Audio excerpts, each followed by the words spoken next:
Oi, gente, meu nome é Sofia e eu sou uma das integrantes do grupo de estudo GPG Magna Comunicação. Hoje eu vou entrevistar a Luana. Ela é formada aqui na UEL e hoje em dia ela atua, na área de nutrição. Ela trabalha na The Hills e ela vai falar um pouquinho pra gente, sobre como funciona o manejo reprodutivo, algumas curiosidades, coisas assim bem simples que todo mundo consegue entender como funciona, mas pra gente ter esse conhecimento, ainda mais quando é uma área muito desconhecida pra gente, é bom a gente assim saber um pouquinho.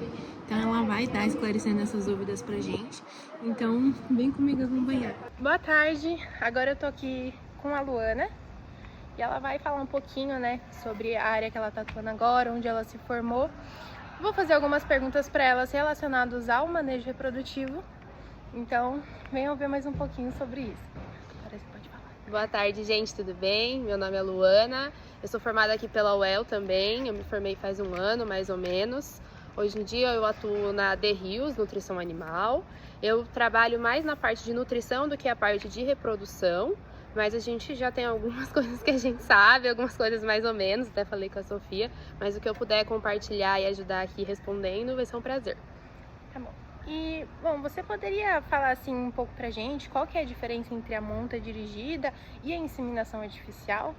Então, a monta dirigida no caso dos suínos, ela já não é mais tão comum, já não é mais tão usual, que a gente faz o quê? A gente primeiro higieniza tanto o macho quanto a fêmea, a gente leva a fêmea na baia do macho, o tratador vai acompanhar esse trajetório, e aí ele pode até ajudar o macho a introduzir o pênis na vagina da fêmea, ele faz todo o acompanhamento. Isso a gente consegue ter maior controle zootécnico, diminuir a endogamia, mas não é tão usual por conta do trabalho que precisa. A inseminação artificial, diferente da monta, a gente não tem a presença do macho. Esse macho, ele já vai para um banco de sêmen, onde é separado os melhores, a gente consegue separar as características que a gente quer, então a gente consegue fazer uma seleção dos genes que a gente quer trazer para essa fêmea.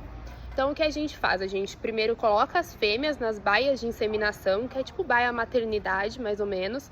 Quando elas são primíparas, a gente passa o macho para elas identificar se elas estão reativas ou não. As multíparas às vezes tem o macho, às vezes não.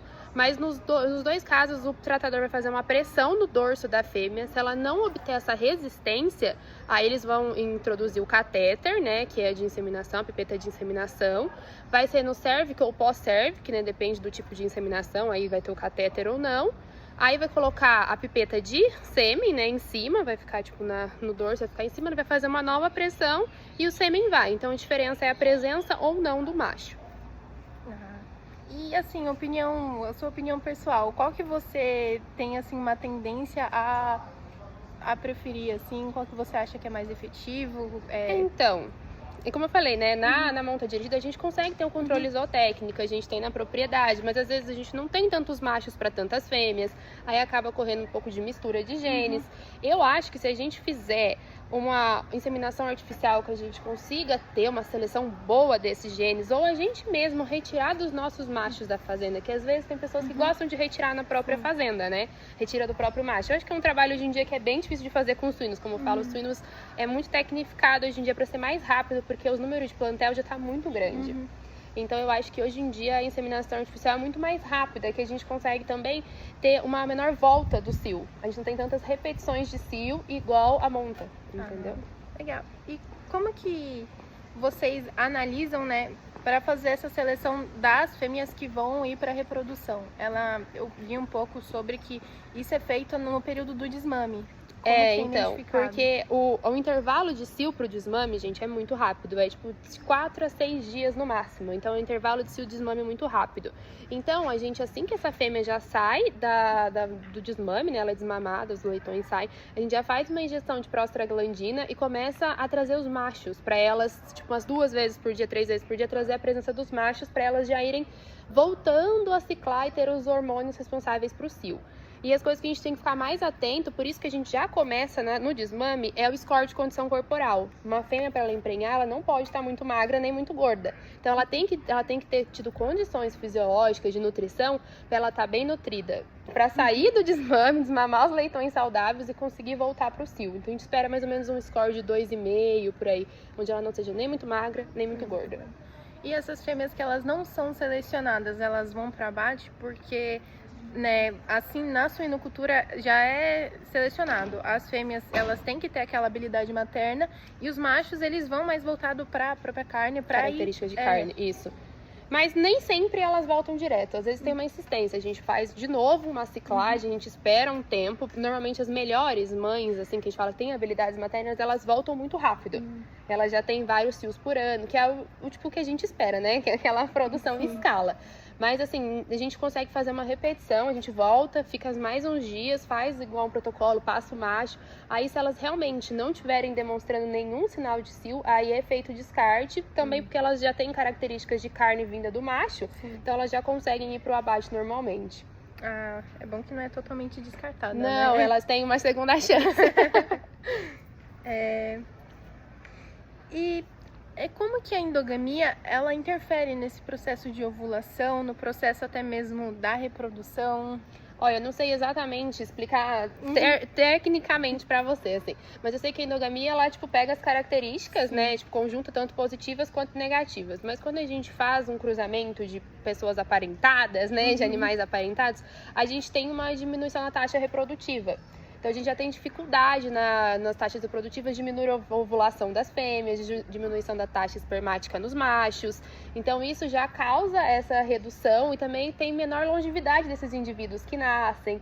Então, tudo é consequência dessa falta de manejo reprodutivo. Mas eu não sei exatamente falar os hormônios que mexem nessa área, eu não vou saber te dizer. Não, tá ótimo. E como que vocês fazem para identificação da prenhez, para você saber quando a fêmea ela tá prenha? Então, a gente tem, na suinocultura, tem tipo os métodos mais utilizados, que é a ultrassonografia com Doppler, que a gente pode fazer, e a volta do cio, como eu falei, que é muito comum. Mas a gente pode fazer outros métodos, né, que é a ultrassonografia intrauterina, pode fazer a palpação retal, pode fazer ultrassom retal também. Tem vários métodos de ultrassonografias que você pode fazer para você identificar essa fêmea, mas o principal utilizado na suinocultura é a volta do cio.